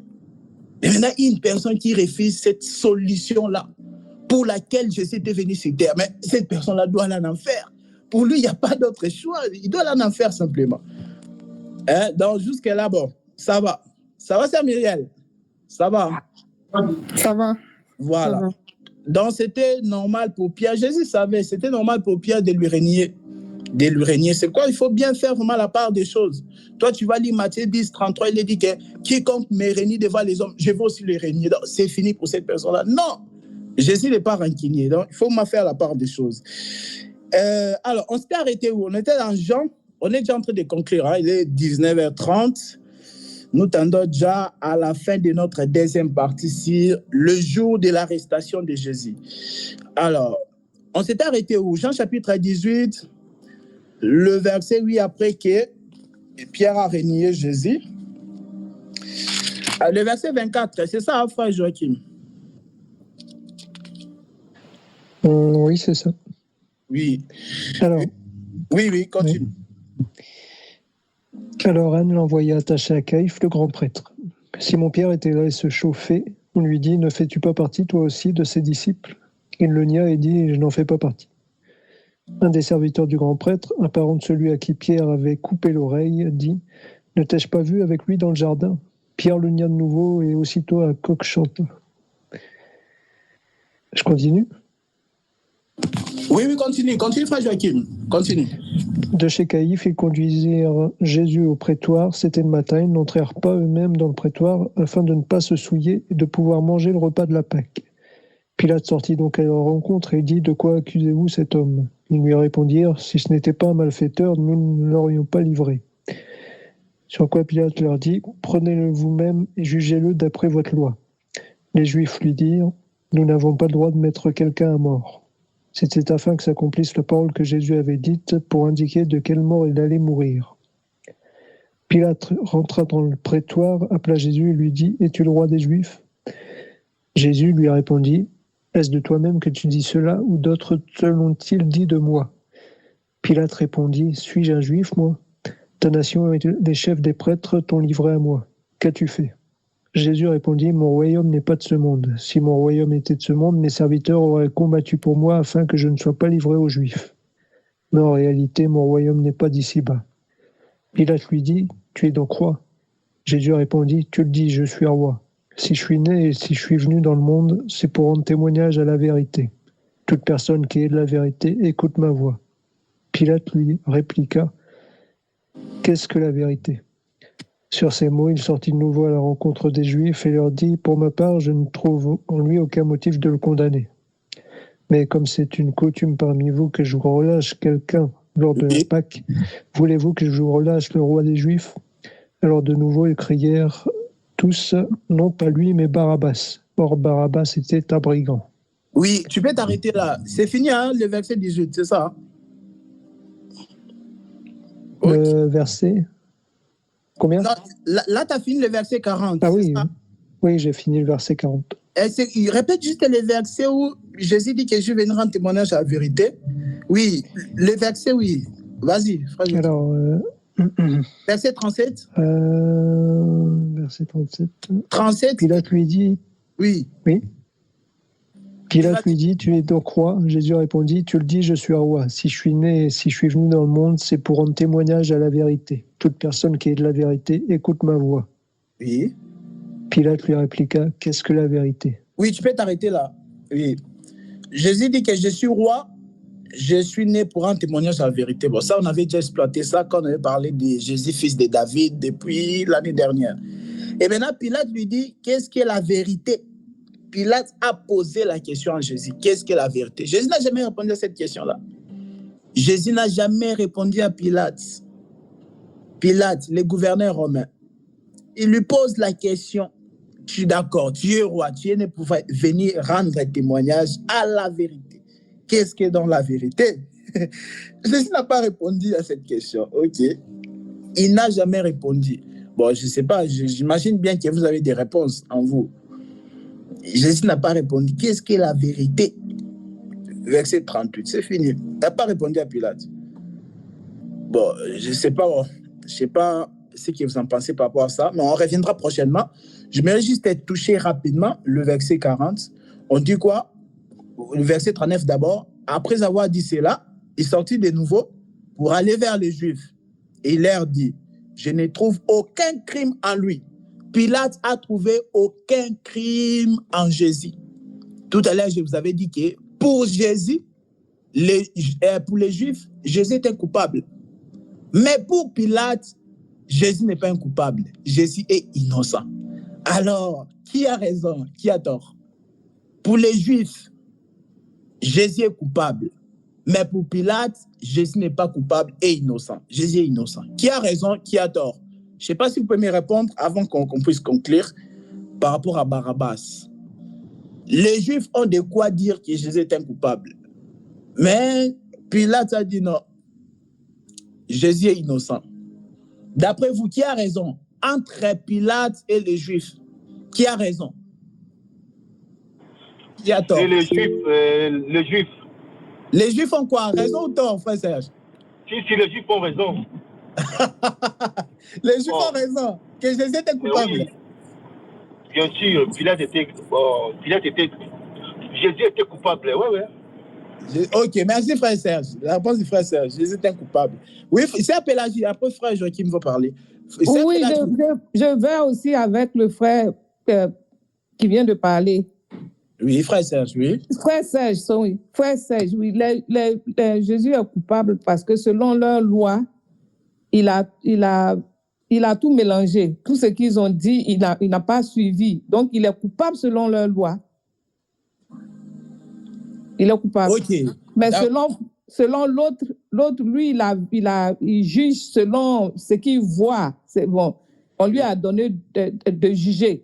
Il a vu tout ce qu'on lui a dit. Il s'est dit, bon, monsieur, il n'a rien fait. Mais les Juifs, ils savent, ils connaissent leur loi. Selon leur loi, Jésus est coupable. Ok. D'accord. Donc, Sœur Pélagie dit que Pilate a raison dans son coin aussi. C'est ça. Les Juifs aussi ont raison dans leur coin. C'est ça? Oui, selon lui, selon sa vision, il pense que Jésus est non coupable. Mais les Juifs, ils savent leur loi. Jésus est venu, tout ce qu'il faisait avec la loi, c'était contraire à ce qui était écrit. Ok. Donc, voilà, pour eux, il est coupable. Moi, je disais que, en fait, Jésus-Christ, c'est comme s'il n'a pas respecté la loi. Or, la loi avait dit que, donc, ils ont parlé de la croix, de la punition de la croix, oui. C'était par rapport à tout ce que Jésus avait fait. Donc, c'est pour ça, donc, puis vis-à-vis aux Juifs, Jésus avait tort. Ok. Vis-à-vis de qui? À l'égard de qui Jésus avait tort? Des Juifs, hein? Frère Serge, c'est ça? Ok, d'accord. D'accord, merci, frère Serge. Ok. Oui, frère Joachim, tu voulais parler ou pas? Oui. Ah, donc, on va dire que c'est Pilate qui avait raison, mais par contre, les Juifs croyaient avoir raison par rapport à leur compréhension de la loi, qui n'est pas la bonne. Oh, je ne m'attendais pas à cette réponse aussi. Ok. Mais maintenant, alors, là j'ai dit par rapport à Pilate et les Juifs, d'après vous maintenant, comme Jésus dit, qu'est-ce que les habitants de Césarée disent de moi? Après, il s'adresse aux Pierre et dit à vous, vous en pensez quoi? Je suis Élie Jean-Baptiste ou qui? Maintenant, d'après vous, frère Serge, d'après toi, est-ce que Jésus était coupable, oui ou non? Ah bon, il ne peut pas répondre pour les moments. Sœur Pélagie, d'après toi maintenant, d'après tout ce que tu connais de la Bible, Jésus était coupable, oui ou non? Selon ce que je connais de la Bible. Oui. Si Jésus était coupable. Oui. Bon, selon moi. Oui. Non, il n'était pas coupable parce qu'il est venu accomplir. Ok. Il est venu accomplir. D'accord. Ouais. Sœur Myriel, vous pouvez participer à Sœur Francine. Frère Naom, vous pouvez participer à la fête. Hein? Oui, frère Joachim. Ah non, il n'est pas coupable, vu que quand il dit qu'il est le Messie, ce qui lui vaut d'être condamné, bah, il dit la vérité, donc ok. Il est innocent. Okay. Est-ce que tu peux encore reposer la question, reformuler la question, s'il te plaît? D'accord, c'est Francine. Tout à l'heure, on a lu Matthieu 26, tout ça. Le juif cherchait vraiment des raisons pour tuer Jésus. Enfin, il voulait vraiment le faire mourir parce que c'était un coupable. Mais maintenant, Pilate lui dit dans Luc chapitre 18, le verset 39, qu'il a trouvé aucun crime en Jésus. C'est pourquoi j'ai posé la question. Pourtant, il a reçu des rapports, tout ça, hein, le gouverneur. Mais Pilate a dit que non, il trouve aucun crime en lui. Donc, il a passé toute la nuit là-bas chez Pilate, Jésus. Et Pilate a trouvé que cet homme-là est saint, il n'a aucun crime. C'est pourquoi je disais, entre les Juifs et Pilate, qui a raison, qui a tort, et maintenant, vous aussi, d'après vous maintenant, par rapport à votre compréhension de la Bible, Jésus est un coupable, oui ou non? C'est ça ma question. C'est ça ma question, c'est Francine. Oui, frère Joachim. Frère Joachim, t'as levé la main. Non, j'allais dire quelque chose, mais non. Moi, je pense que d'après les Juifs, n'est-ce pas? On est à l'école. D'après les Juifs, n'est-ce pas? Ils voyaient que Jésus était coupable parce que c'était un homme qui se passait pour Dieu. Ils n'avaient pas compris ça. Malgré que Moïse les avait dit que le Seigneur va ressusciter un frère comme moi et vous l'écouterez. Je pense qu'ils n'avaient pas compris. Ils attendaient en fait que ce Messie vienne comme un Messie glorieux. Mais sachant qu'ils savaient que, ok, lui, il vient là-bas de... tout le monde connaissait où il venait. Et il se disait qu'alors qu'on dit que le Messie, on ne saura pas où il viendra. Je crois qu'il y a une écriture comme ça. Je ne sais pas si je suis en train de mal paraphraser. Donc, d'après lui, c'est qu'il violait leur loi. Oui. D'accord. Bon, d'après les Juifs. D'après maintenant Pilate ne trouvait pas qu'il avait, en fait, qu'il faisait quelque chose de mal. Parce qu'il l'a interrogé, il a dit qu'il ne trouve aucun crime. C'est qu'il a fait de mal. Ok, d'accord. Oui. C'est un animal sans défaut. Tu vois, directement. Qui parlait? Oui, frère Joachim, vas-y. Attends un peu. Après, oui. Ah, c'est Francine, t'as pas fini? Mon mari voulait parler aussi. Ah oui. On t'écoute, mon frère. C'est frère. Oui. Tu vois, la chose qui est là, ce qu'il faut comprendre là, c'est le Seigneur, quand il est venu, il leur disait d'abord, qui d'entre vous me convaincra du péché? Donc, normalement, dans le Seigneur, il était sans défaut. Ok. Tu vois ça? Mais normalement, comme ma femme venait de dire là, oui. Selon les Juifs, oui. Donc Jésus, se disant être fils de Dieu, oui. Il s'est fait égal à Dieu.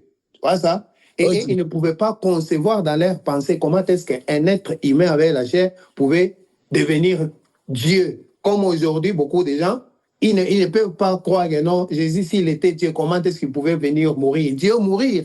Tu vois ça? Donc, d'après la loi, leur loi, en se faisant fils de Dieu, donc il était coupable, il devait mourir. Mais quand il l'amène devant Pilate les trouve, il n'a trouvé rien du mal en lui. Ok, d'accord. Et voilà pourquoi lui-même il dit, bon, moi je ne trouve rien en lui, mais vous, si vous voulez, prenez-le et faites de lui ce que vous voulez. D'accord, merci frère Jean-Marie. Merci pour ta contribution, merci beaucoup. Oui, frère Joachim. Il me semble qu'il y a une écriture qui dit qu'il savait bien que c'était par jalousie qu'il l'avait fait arrêter. Okay. Donc, en réalité, à chaque fois que les Juifs interrogeaient Jésus, c'est écrit qu'ils essayaient de le prendre au piège de ses paroles, mais ils n'y arrivaient jamais. Okay. En fait, leur seul but, c'était de le faire mourir, même s'ils ne trouvaient pas de motif vraiment pour le condamner, parce qu'à chaque fois que Jésus répondait, il anéantissait leur manière de penser. Donc, Ok, d'accord. Merci beaucoup. Donc, on peut dire que les pensées des Juifs n'étaient pas celles des dieux. C'est ça, non? Les pensées des Juifs n'étaient pas celles des dieux, d'accord. Même par rapport au sabbat, qu'ils n'arrêtent pas de dire qu'ils transgressent, mais en réalité, ils ne comprennent pas ce qu'est le véritable sabbat. Donc. D'accord. Dans les réponses de la sœur Francine et frère Jean-Marie, donc ça revient un peu à la première réponse du frère Joachim, c'est que Jésus n'est pas un coupable, mais les Juifs, selon la compréhension de leur loi, de la loi des Juifs, c'est comme ça que Jésus est coupable. Ok, d'accord. Ben, c'est un peu cette histoire-là qui a raison, qui a tort. C'est un peu comme si moi j'écris 9, hein, comme je suis là, 9 là. Et si le frère Serge ou le frère Joachim est en face de moi, tu vas les lire comment? Si moi j'écris 9, toi tu vas les lire comment? Si moi j'écris 9 et que tu es en face de moi, tu vas les lire comment? 6. Oui, c'est ça. Tu vas les lire 6. Donc, c'était un peu ça, quoi. La vision de Pilate à l'égard des Juifs. Donc, c'est ça. C'est ça. Et aussi... Oui, frère Joachim. Moi, j'allais ajouter aussi que les Juifs sont sous la loi, mais Pilate, lui, n'est pas sous la loi. Donc, sa manière de voir n'est pas pareille non plus. Pour ce qui est de l'innocence ou de la culpabilité, c'est pas les mêmes. Très bien. Pilate, c'était un gouverneur romain. C'était un romain. Pilate, c'était un romain. Donc, tout ce qui est de la loi, là, lui, c'est pas son affaire. Voilà. Donc, et aussi, retenez que cette vision-là des Juifs par rapport à Jésus, c'est aussi souvent la vision du monde. Ça sera aussi la vision du monde à votre égard. C'est lui qui a cru à la justice éternelle de Dieu, celui qui a cru au salut de Dieu, à la rémission du péché, au pardon de Dieu, ben pour Dieu, il n'est plus coupable. Mais pour le monde, vous êtes coupable. Voyez? Maintenant, vous allez vivre par rapport à la vision du monde ou par rapport à la vision de Dieu. Bon, ça, c'est une question que chacun doit répondre dans son cœur. Donc, c'est ça. Quelqu'un qui a accepté la justice de Dieu, quelqu'un qui a accepté vraiment la justice de Dieu, comment Dieu rend l'homme juste, comment Dieu déclare, comment Dieu canonise une personne. C'est-à-dire comment Dieu te déclare saint. Ce n'est pas de la même manière que les hommes vont te déclarer saint. Parce que par rapport aux Juifs, pour être saint, il faut faire les ablutions, il faut observer ça, il faut observer telle fête, il faut faire ça. Ça, c'est la vision du monde. C'est comme ça le monde. Mais toi, quand tu es en Christ, la Bible dit maintenant, c'est Christ qui vit en toi. Donc, ce n'est plus toi. Mais les mondes vont te voir toujours comme étant coupable. Parce qu'ils vont se rappeler toujours du passé. C'est ça les hommes sont rancuniers. Mais Dieu, lui, il ne te voit pas coupable.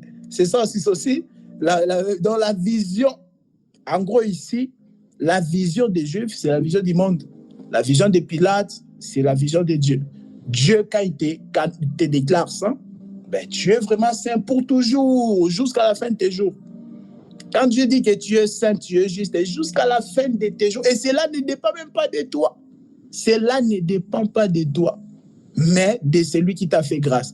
C'est pourquoi le christianisme n'est pas une religion. Beaucoup vont dans les églises, tout ça. Ils pensent que voilà, c'est une religion. Non, c'est comme ça, ils sont déçus. Le christianisme n'est pas une religion. Le christianisme, c'est l'idéologie de Christ. Le christianisme, c'est au-dessus de la religion. Le christianisme, c'est vraiment, ça n'a rien à voir avec la religion. Ouais. Voilà, bon, on doit conclure là.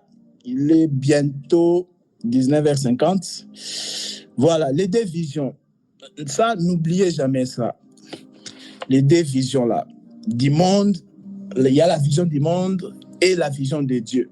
Maintenant, c'est à toi de choisir, tu veux vivre par rapport à quelle vision? Tu veux considérer la vision des gens du monde ou tu veux considérer la vision de Dieu si tu es réellement sauvé? Maintenant, le verset 39. Mais comme, il dit quoi? Il dit quoi? Pour aller vers les Juifs, après avoir dit cela, il sortit de nouveau pour aller vers les Juifs et il leur dit, je ne trouve aucun crime en lui. Mais comme c'est parmi vous une coutume que je vous relâche quelqu'un à la fête de Pâques, voulez-vous que je relâche le roi des Juifs? Parce que Jésus, devant Pilate, l'avait assumé. Il a dit, oui, je suis roi des Juifs. Je suis roi. Je suis né pour en témoigner la vérité. Il dit, voulez-vous que je relâche le roi des Juifs? Pilate lui-même, il a prononcé ça. Voulez-vous que je vous relâche le roi des Juifs? Alors, de nouveau, tous criaient, non pas lui, mais Barabbas. Or, Barabbas était un brigand. Dans les autres évangiles, on dit un meurtrier. Barabbas était un brigand et un meurtrier. Il était condamné en prison. Mais il était de coutume que chaque année, à la fête de la Pâque, il devait avoir une délivrance. On devait libérer un prisonnier. Maintenant, Barabbas était déjà arrêté. Jésus aussi était arrêté. Mais Barabbas, un véritable brigand et meurtrier. Mais Jésus, on l'a condamné. Même Pilate lui-même, il dit que je ne trouve en lui aucun crime. Mais maintenant, on dit, voulez-vous que je relâche qui? C'est si on s'arrête au verset 40. Il dit, voulez-vous que je relâche qui? Barabbas ou le roi des Juifs? C'est-à-dire Jésus le Christ. Ils ont crié, Barabbas, libère-nous Barabbas. Bon, les gens, ils ont dit, les mêmes gens qui l'avaient nourri, il a multiplié les pains et les poissons, mais Ils ont réclamé sa mort, ils ont réclamé sa crucifixion. Bon, moi je n'ai pas une écriture où il est dit ça, c'était les mêmes gens qui l'avaient donné du pain, tout ça. Je ne peux pas commenter sur les choses qui ne sont pas écrites. Hein? Les gens disent ça, ce sont les mêmes gens qui l'ont nourri. C'est les mêmes gens qui ont déclaré libérer Barabbas. Ils ont refusé qu'on puisse libérer Jésus. Mais Jésus doit être condamné. Je ne sais pas si vous comprenez quand même. Barabbas doit être libéré. Barabbas doit être libéré et Jésus doit être condamné. Quand tu demandes vraiment Pilate, même si aujourd'hui on ressuscite Pilate vraiment dit non. Jésus était criminel entre Jésus et Barabbas. Qui était coupable? Pilate va dire, c'était clair que c'est Barabbas qui était coupable. Vous voyez? Donc c'est vraiment Barabbas qui est coupable. Mais les gens aujourd'hui disent, vous voyez, ils ont condamné Jésus. Hein? Quelle ingratitude! Ils ont crié, crucifiez-les. Hein? Il y a une autre version. Quand Pilate dit, voulez-vous que je relâche qui? Ils ont écrit Barabbas. Et que ferons-nous donc de Jésus, le roi des Juifs? Crucifiez-les. Vous voyez? C'est ce qui réclamait la foule. La foule voulait que Jésus soit crucifié et que Barabbas soit libéré. Et cela, c'est normal. Il ne faut jamais dire, non, vraiment, il fallait que Jésus soit libéré. Mais quel danger! Le fait que Barabbas soit libéré, ça prouve le pardon d'Adam. Ça prouve que Adam est pardonné parce que Barabbas, là, c'est Adam. Adam, c'est un véritable pécheur. Et Barabbas aussi, il est issu d'Adam. Barabbas était un meurtrier. Je ne sais pas si vous imaginez. Un meurtrier. Aujourd'hui, on va vous culpabiliser pour des choses futiles. Mais Barabbas, vraiment, lui, c'était un meurtrier et un brigand. Un meurtrier. Je pèse bien mes mots. Un meurtrier et un brigand. Mais il fut libéré pour que Jésus puisse prendre sa place. Donc Barabbas, là, c'était Adam. Barabbas devait être libéré.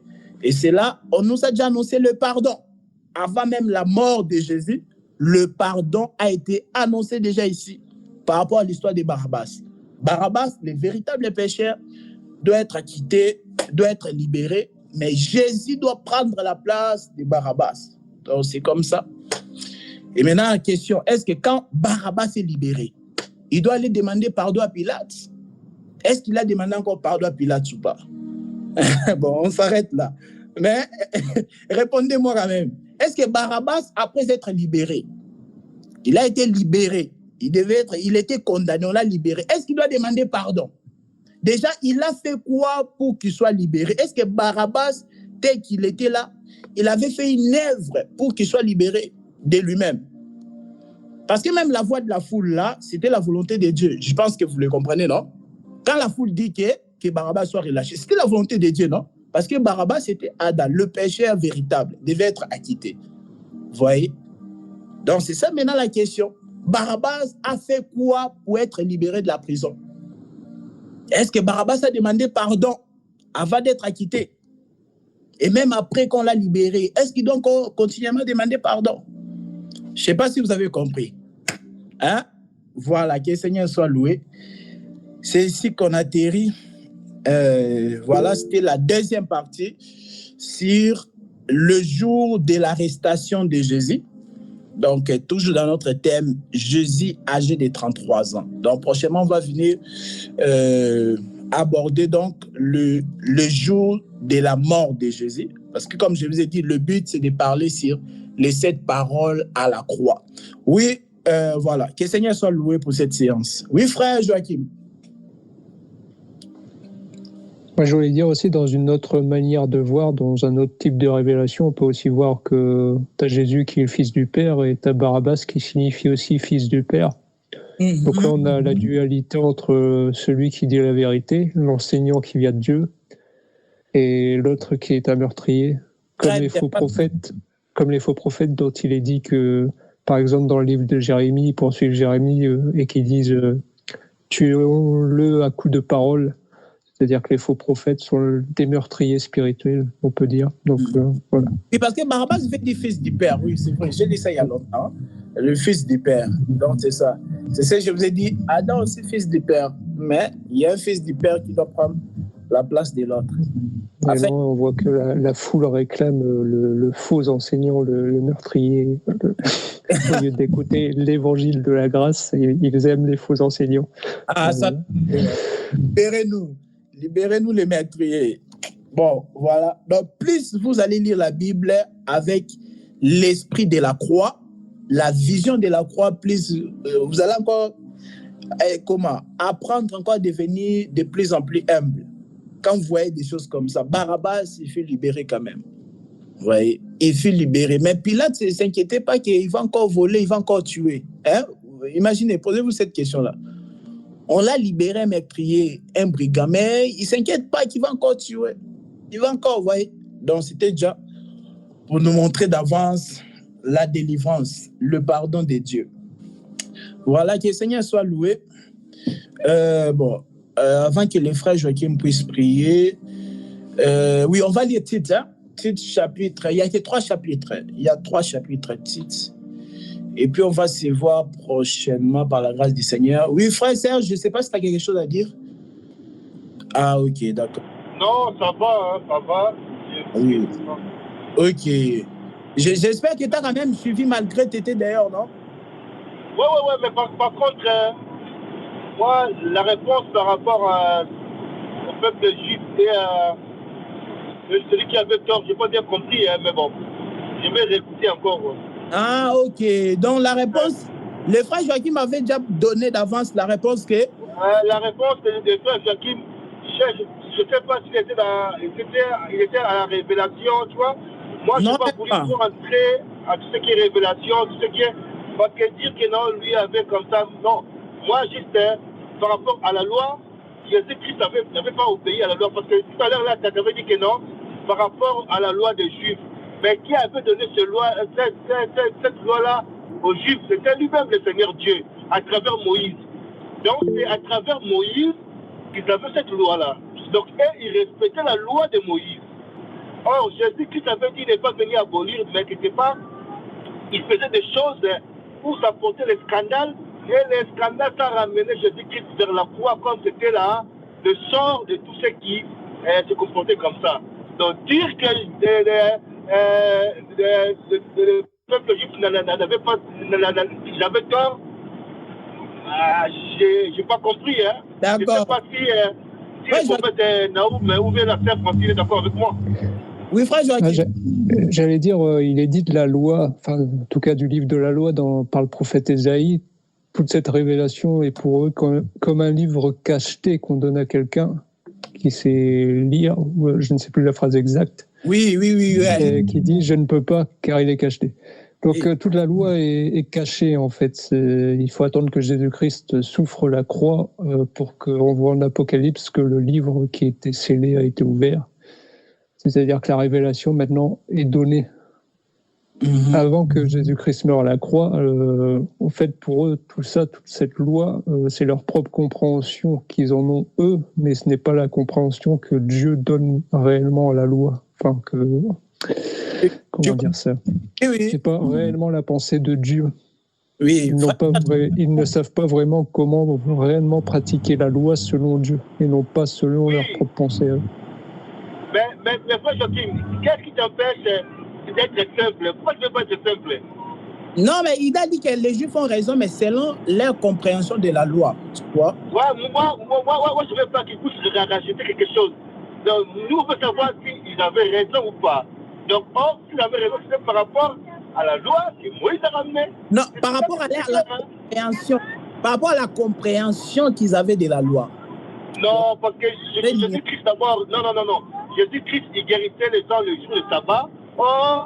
Tu vois, il y avait des choses. Je peux détailler beaucoup de choses que Jésus-Christ faisait contre la loi. Tu vois quoi? Tout ce qui était établi. Jésus a mené les scandales. Ben oui, donc c'est pour ça. Donc, Jésus a fait ça exprès parce que la mission, c'est pour ça moi je ne voulais pas entrer dans la révélation. La mission de Jésus-Christ devait être un scandale pour le peuple juif pour qu'il puisse ramener vers la croix. Donc moi je ne vais pas entrer par là. Moi je veux juste être simple. Donc, c'est parce qu'ils n'obéissaient pas à certaines choses, c'est pour ça que ça leur ramenait vers la croix. Je laisse ta parole. Oui, c'est Francine, on t'écoute. Où c'est Frère Marie? C'est ça, Francine? Le frère Jean-Marie. Non, tu vois, moi je vais appuyer, c'est que, comment il s'appelle encore le frère? C'est le frère Joachim. Le frère Joachim, c'est qu'il a dit, tu vois, les Juifs, Moïse les avait donné la loi, tu vois ça? Mais la compréhension de la loi, il n'avait pas la compréhension. Parce qu'il y a une écriture où Moïse a dit, je pense c'est dans Exode, je vais chercher l'écriture, il dit, jusqu'à ce jour, l'Éternel ne vous a pas donné un cœur pour comprendre. Ils avaient la loi, mais ils n'avaient pas la compréhension de la loi. Tu vois ça? Pour être sauvé, il faut avoir la compréhension. C'est Jésus qui est venu avec la compréhension. Si vous lisez dans Matthieu chapitre 13, quand ses disciples lui demandent pourquoi tu leur parles en parabole, il dit, à eux, je leur parle en parabole parce qu'il ne leur a pas été donné de comprendre le mystère. Parce que avant d'être converti, pour qu'une personne soit convertie, la personne doit d'abord avoir la compréhension de la parole. C'est que les Juifs, ils avaient la loi, mais ils n'avaient pas la compréhension de cette loi-là. Il y a l'écriture. Moïse les a dit, je vous ai donné la loi, mais vous n'avez pas la compréhension. Parce que Dieu ne vous a pas encore donné la compréhension. Donc, oui. C'est ce que le frère disait. Ce que moi j'ai compris, le frère Joachim a insisté sur la compréhension. La loi était bonne, mais les gens qui avaient la loi n'avaient pas une bonne compréhension de cette loi. Ok. Merci, frère Jean-Marie. Ok. Donc, c'est ça, en fait, c'est ça la différence, c'est au niveau de la compréhension, frère Serge. Oui, frère Joachim, tu voulais dire? Ah, frère Serge. Ah non, je dis ok, amen. Frère Serge, t'as dit, c'est ça, c'est bon. Tu avais raison. Non, en fait, moi, je ne suis pas d'accord. Pourquoi? Parce que j'ai entendu tout à l'heure le mari de notre sœur, de notre sœur Francine, parce que la personne qui t'a parlé, moi, quand on lit la Bible, d'abord, il faut quand on lit la Bible, il faut avoir, il faut avoir l'esprit de la Bible, la pensée des Écritures. Alors, si nous voulons changer la pensée des Écritures, nous oublions aussi que Jésus-Christ était la même personne qui parlait en parabole aux Juifs.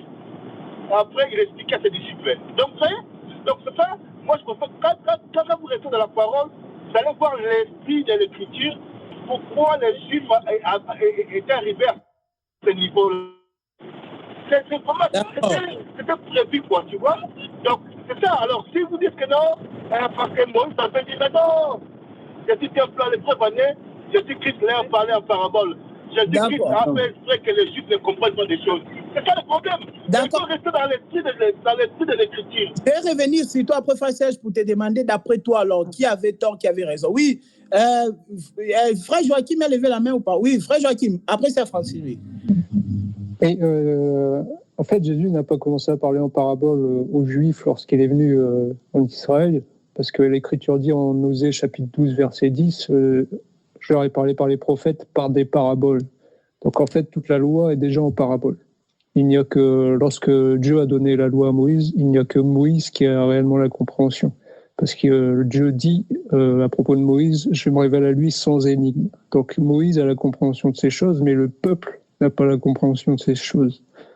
Donc voilà, le peuple, lui, qui veut mettre en application la loi, ne le peut pas parce qu'il n'a pas la compréhension de la loi. C'est tout. Je m'arrête là. Je laisse. Oui, frère Jean-Marie, on t'écoute.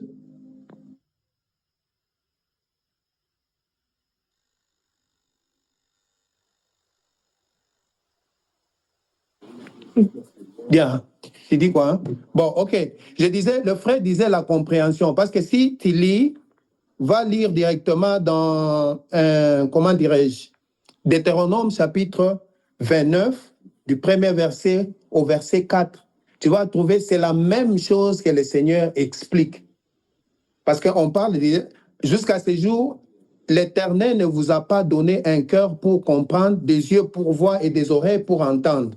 Tu vois ça? Si vous commencez par le premier verset, tu vas voir, il leur parlait à propos de la loi qui a été en parabole. Et dans Matthieu 13, quand vous lisez, le Seigneur va évoquer la même chose. Ils ont les oreilles pour entendre, pour ne pas un cœur pour comprendre et ne pas comprendre. C'est la même chose. Là, il n'y a pas même de contradiction entre Deutéronome 29 et Matthieu 13.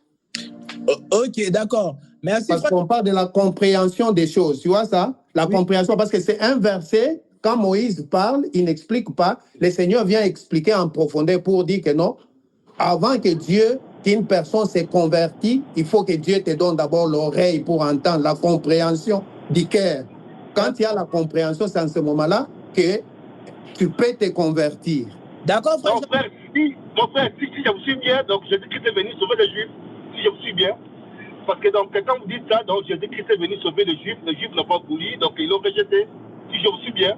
Alors, attends, on va être clair maintenant. Donc, Jésus-Christ était venu sauver les Juifs, mais les Juifs ont refusé, ils l'ont rejeté, ils l'ont venu vers la foi. Mais non. Non, mais oui, mais donc, si c'est comme ça. Mais oui, frère, mais oui. C'est ce que les apôtres, dans Actes des Apôtres, chapitre 13, c'est ce que Paul dit. Cette bonne nouvelle a été destinée pour vous, mais parce que vous la rejetez, nous partons vers les païens. C'est ça. Il est venu. Ok, donc en fait, moi, si je comprends bien, donc c'est que, donnons maintenant la réponse par rapport à la révélation.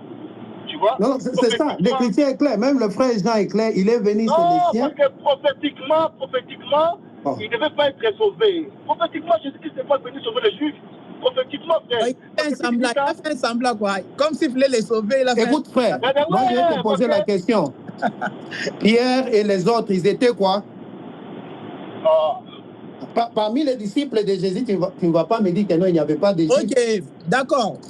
Du coup, en fait, oui, frère Jean-Marie, en fait, je comprends ceci. Le frère Serge, en gros, je crois qu'il est en train de dire que ce n'est pas de la faute des Juifs s'ils ont qualifié Jésus coupable. Ce n'est pas de leur faute. Tu vois, bon, je comprends aussi. En fait, vraiment, rappelez-vous de ce que j'ai dit tout à l'heure. J'ai dit l'image des Juifs, il y a la vision des Juifs, il y a aussi la vision des Pilates. Vous voyez? Donc, quand aujourd'hui, quelqu'un qui était meurtrier hier, aujourd'hui, la personne, c'est-à-dire croit en l'évangile. Et imaginez la folie, hein? Imaginez une seconde la folie. Une personne qui a tué hier, et aujourd'hui, la personne a accepté, a cru à l'évangile de la croix.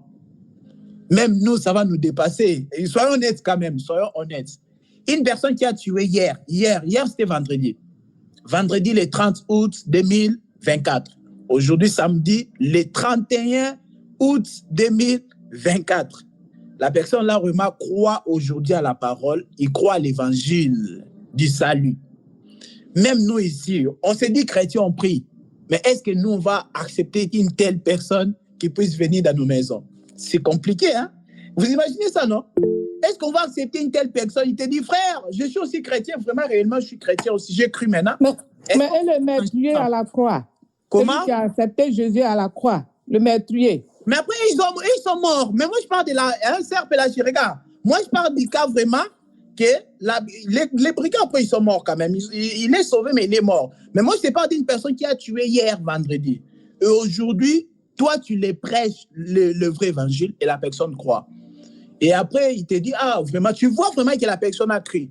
Maintenant, la personne là te dit que, je l'ai évangélisé par Internet, la personne là te dit qu'on va se voir le week-end prochain pour manger ensemble, pour dîner ensemble, on va se voir au restaurant et après même, je vais passer chez toi pour qu'on prie ensemble. Est-ce que vraiment, de vous à moi, vous allez accepter même d'aller à ce rendez-vous-là? Tu as dit quoi? Non, que notre relation reste seulement en ligne. Hein? Que je t'évangélise seulement. Non, vous voyez, même nous-mêmes, là, on s'est dit qu'on est chrétien, mais il y a des niveaux où ça nous dépasse. Il y a des niveaux où notre cerveau est limité pour croire. Mais Dieu, il est plus grand que ça. Une personne qui a tué hier, aujourd'hui, il a crié à l'évangile, Dieu lui déclare saint. Je vous ai donné l'exemple de Barabbas. Dieu lui voit saint. Dieu lui voit juste. Mais notre vision, comment sera donc notre vision? Nous, on va... en plus, la personne qui l'avait tué, de ta famille, ah, toi, tu vas vouloir la vengeance. Tu vas dire, c'est pas mon problème, il est sauvé.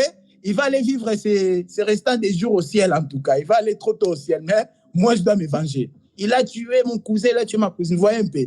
Donc, d'après Dieu, cette personne-là est sainte et juste. Mais notre vision, nous, on l'appelle toujours pécheur.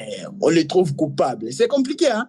C'est pourquoi je vous ai dit que le christianisme, c'est du surnaturel. Le christianisme, c'est le surnaturel.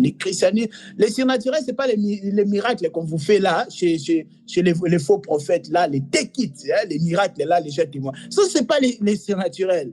Les vrais surnaturels, c'est le pardon éternel des péchés. Ça, c'est surnaturel. le pardon éternel des péchés. Dieu dit que je te pardonne et je ne me souviendrai plus de vos péchés. Hébreux chapitre 10, verset 17. Dieu dit que lorsque l'œuvre de la croix s'est faite, Dieu il a compté tous tes péchés que tu vas commettre toute ta vie. Il a mis ça sur Jésus. Et Dieu dit que je ne me souviendrai plus de vos péchés ni de vos iniquités. Ça, c'est le surnaturel. C'est pourquoi Paul appelle ça la folie de la prédication. Vous voyez? Dans la vision de Dieu, une personne qui a créé l'évangile, il est saint, il est juste. Mais notre vision à nous, c'est la vision des pharisiens, la vision des juifs. Beaucoup, ils vont dans les églises, demain même, ils vont remplir les églises, mais ils ne comprennent rien de la parole de Dieu. Donc, ils ont les cœurs des pharisiens, des juifs, ils ont toujours une vision des coupables. Et ils cherchent, leurs yeux ne voient que des coupables. Leurs yeux ne voient que des coupables. C'est triste. Bon, voilà, c'est un peu ça. C'est un peu ça, frère Serge. Donc, c'est l'histoire d'écrire 9. Moi, je suis ici, j'écris 9. Et puis, le frère Joachim qui est en face de moi, il ne lit pas 9, il voit ça comme 6. Moi, j'écris 9, mais lui, il dit 6. Il a raison d'après lui. Roland, tu as gardé l'esprit de 2 fois toujours, quoi. Donc, 9, 6, tout ça, t'as géré ça. Non, mais c'est ça la vérité, tu vois ça. Il y a le frère Naom qui va intervenir, oui. Ah ouais, avant qu'on... Je vous suis. Bonsoir encore, je vous suis avec beaucoup d'intérêt. Déjà, l'analogie que tu veux utiliser sur le 9 et le 6 ne sont pas vraies, parce que si j'écris, tu es en face de Joachim, oui. Sans prisme devant toi, il va lire 9, il ne va pas lire 6. C'est si tu es là, et par l'effet optique de ta caméra, que tu montres à Joachim, alors cet effet optique va inverser l'image. C'est la même chose qui se passe avec nos yeux. Oui. Avec nos yeux, pardon. Quand on regarde, l'effet optique qui vient inverse l'image, mais notre cerveau la retraduit et la place à l'horizontale pour qu'on puisse avoir droit. Donc, il faut d'abord mettre un effet d'optique en face de soi pour que quand je mets 6, l'autre qui est de l'autre côté puisse lire 6. C'est un mystère. Ce miroir-là, comme le frère Serge le dit, c'est ce mystère que Israël n'a pas compris. Mais a dit qu'ils n'ont pas compris, alors je ne suis pas d'accord. Donc, ne pas tuer, c'était écrit dans la loi comme ça, honore ton père et ta mère. Qu'est-ce qu'il fallait comprendre dans cela? Qu'est-ce qu'il fallait comprendre dans honore ton père et ta mère qui n'ont pas compris jusqu'à ce jour? C'était honore ton père et ta mère. Je crois quand même que c'est à la portée du nouveau-né. Mais alors, il y a un mystère à l'intérieur. Comme tu parles du prisme, il y a un mystère à l'intérieur qui fait en sorte que Israël, maintenant, et déjà, je vais corriger un peu, je crois que la Bible nous dit clairement que la foi vient de ce qu'on entend, pas de ce qu'on comprend. C'est 2 mondes différents. Comprendre et entendre, et comprendre et entendre, je ne crois pas qu'on peut les mélanger dans un même bateau. La foi vient de ce que l'on entend, et ce que l'on entend vient de la parole de Christ. On n'a pas écrit, ce n'est pas écrit. La foi vient de ce que l'on comprend, ce que l'on comprend vient de la parole de Christ. Si je peux citer Jésus qui dit pourquoi ne comprenez-vous pas mon langage? Parce que vous ne pouvez pas écouter ma parole. La foi. Parce que écouter, c'est comprendre. C'est le langage. C'est le langage qui ne comprennent pas la langue qui ne comprennent pas. Il y a une différence entre la langue et le langage. Oui. Comment, pardon. Écoutez, moi je continue à le dire, on ne peut pas le dictionnaire ici. Écouter, ce n'est pas comprendre. Oui, frère Naom. Oui. Bon, ouais, je comprends. Mais frère Naom, tu as quand même compris ma pensée, ce que je disais. Ça, quand moi j'écris 9, ça dit que quand la personne veut comprendre ce que moi j'écris, mais selon sa logique à lui, tu vois, selon lui vraiment, s'il veut comprendre selon sa position, il va voir ça si c'est par rapport à ça que je disais, tu vois. Mais par rapport, s'il veut comprendre ma vision à moi, c'est vrai qu'il va vraiment lire 9, tu vois. Mais s'il veut rester dans sa vision à lui, dans sa position à lui, il va voir ça comme 6. Mais bon, je sais que tu m'as compris sur ces coups-là. Mais bon, après comprendre tout ça, bon... Non, je n'ai pas compris sur l'autre. Le tout, si je n'ai pas compris. Tu vois?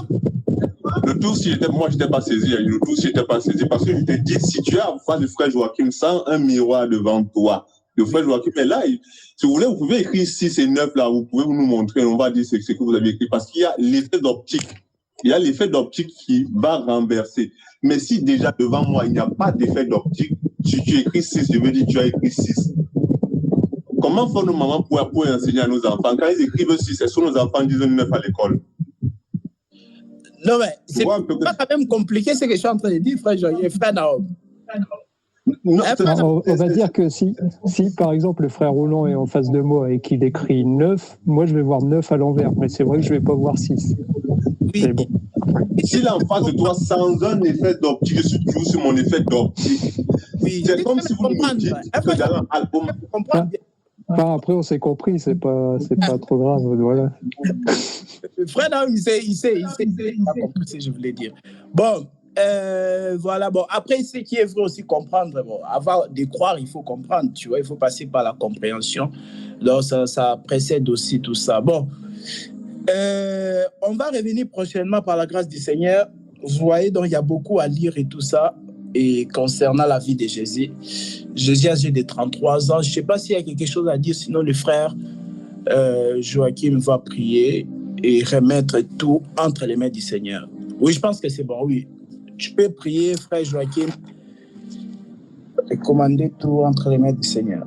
Seigneur Père éternel, au nom de Jésus-Christ, je te prie pour nous tous qui sommes réunis aujourd'hui pour voir ta face, pour t'écouter, de nous conduire aussi dans cette fin de week-end et dans la semaine qui arrive, que nous puissions être gardés par ta bonne main, que nous puissions toujours marcher avec ta paix dans le cœur, mais aussi être abondés en amour, en douceur, dans toutes les qualités que tu nous demandes d'avoir, car toi seul peux donner toutes ces qualités, toi seul peux faire abonder ces qualités en nous, toi seul peux nous faire avoir de bonnes pensées, des pensées qui sont dirigées vers toi, vers ta grâce et vers ton nom.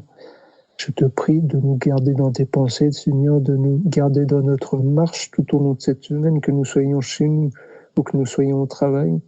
Partout où nous sommes, que nous puissions refléter ta lumière, Seigneur, que nous puissions être conduits par ton esprit, que la chair se taise, que nous soyons réellement circoncis quant à nos pensées et à nos envies, que nous ne nous laissions pas influencer par le monde, mais que toujours nous soyons fixés sur l'époux, sur ta grâce et sur ta puissance. Au nom de Jésus-Christ, ainsi nous avons prié. Amen. Amen. Amen. Amen. Voilà. On se retrouve samedi prochain par la grâce du Seigneur. Bonne soirée. Bonne soirée, bonne semaine. Bon week-end. Bon week-end.